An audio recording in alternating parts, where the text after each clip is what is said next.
नमो भगवते वासुदेवाय।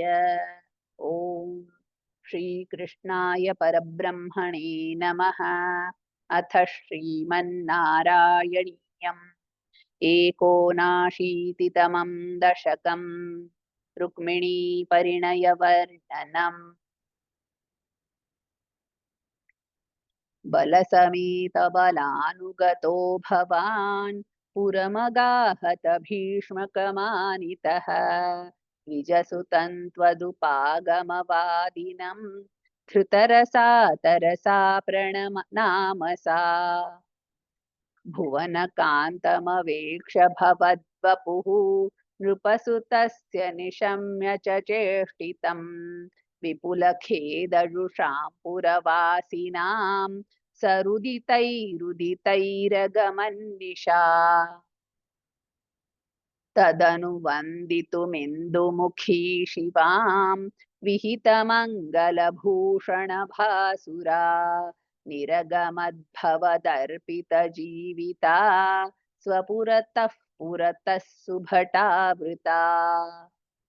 कुलवधूभिरुपेत्य कुमारिका गिरिसुतां परिपूज्य च सादरम् मुहुरयाचत तत्पदपङ्कजे निपतिता पतितान्तव केवलम्।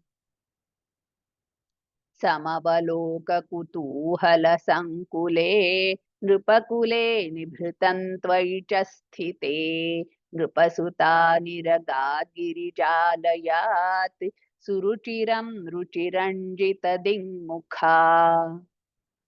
भुवनमोहनरूपरुचा तदा विवशिताखिलराजकदम्बया त्वमपि देवकटाक्षविमोक्षणैः प्रमदया मदयाञ्च कृषे मनाक्।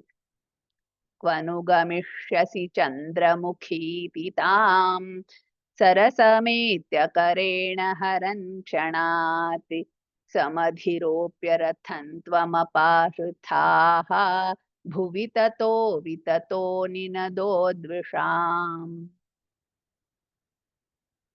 क्वनु गतः पशुपाल इति क्रुधा कृतरणाय जिता नृपाः न तु भवानुदचाल्यततैरहो पिशुनकैः केसरी।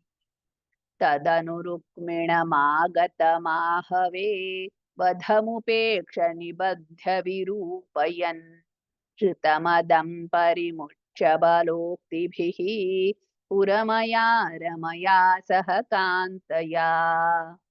नवसमागमलज्जितमानसां प्रणयकौतुकजृम्भितमन्मथाम् अरमयः खलु नाथ यथा सुखं रहसितां हसितां शूलसन्मुखीम्।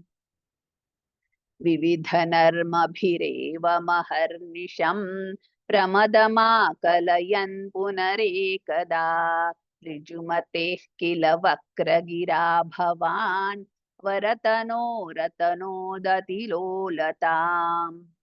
तदधिकैरथलालनकौशलैः प्रणयिनीमधिकं सुखयन्निमाम् अयि मुकुन्द भवच्चरितानि नः प्रगदताङ्गदतान्तिमपाकुरु।